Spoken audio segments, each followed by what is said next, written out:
Assalamualaikum warahmatullahi wabarakatuh. Perkenalkan, nama saya Yuni Lorenza dengan NIM 2114090032 dari kelas A Tadris IPS Konsentrasi Sejarah.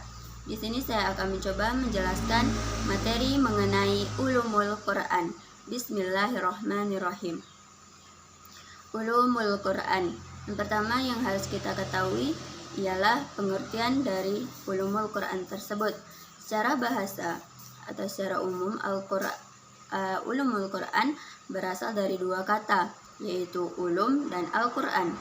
Ulum berarti ilmu, sedangkan Al-Quran merupakan firman Allah Subhanahu wa Ta'ala yang disampaikan kepada Nabi Muhammad SAW. Jadi secara harfiah bisa kita ketahui bahwasanya ulumul Quran adalah ilmu yang mempelajari Al-Quran atau ilmu yang membahas mengenai Al-Quran. Kemudian pengertian ulumul Quran secara istilah menurut Al-Zuqrani yaitu ulumul Quran meliputi dari bagian-bagian Al-Quran, mushaf-mushaf Al-Quran, penulisannya, bacaannya, hukum bacaan, kemudian pembukuan atau pengkitaban dari seluruh urutan-urutan tersebut. Kemudian lanjut kepada materi ruang lingkup ulumul Quran.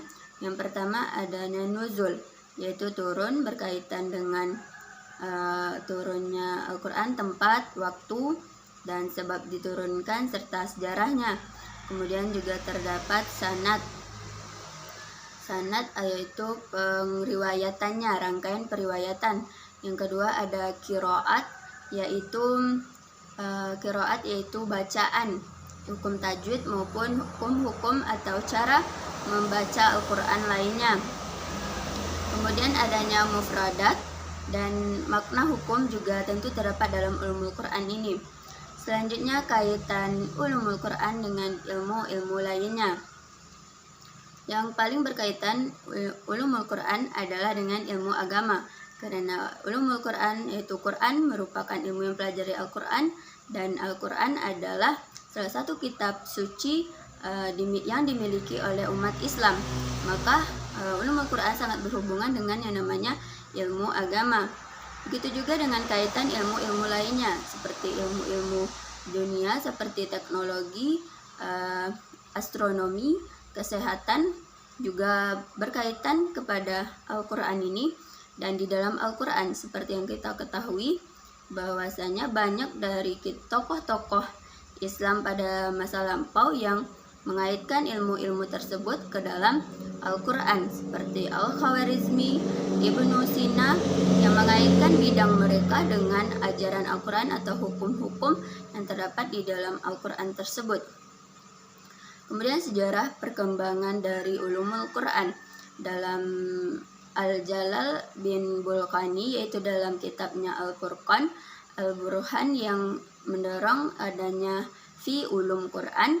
Kemudian terdapat pada kitab tafsir dan juga terdapat pada Al-Salih, yaitu kitab Al-Hawi yang juga mengandung fi ulum Quran. Kemudian perkembangan atau sejarah masa perkembangan ulumul Quran pada masa Nabi Muhammad SAW.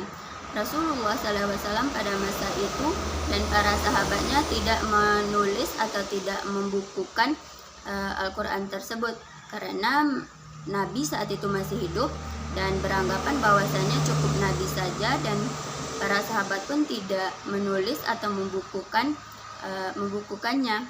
Tetapi kemudian itu berlanjut sampai pada Nabi Muhammad SAW wafat, masuk kepada masa sahabat atau para tabi'in. Tetapi pada masa itu pun belum secara langsung dan jelas dibukukannya mushaf-mushaf Al-Quran tersebut, karena masih banyak yang belum mengerti dan mengetahui semuanya. Baiklah, itu yang bisa saya sampaikan, kurang dan lebih mohon maaf. Wabillahi taufiq wal hidayah. Wassalamualaikum warahmatullahi wabarakatuh.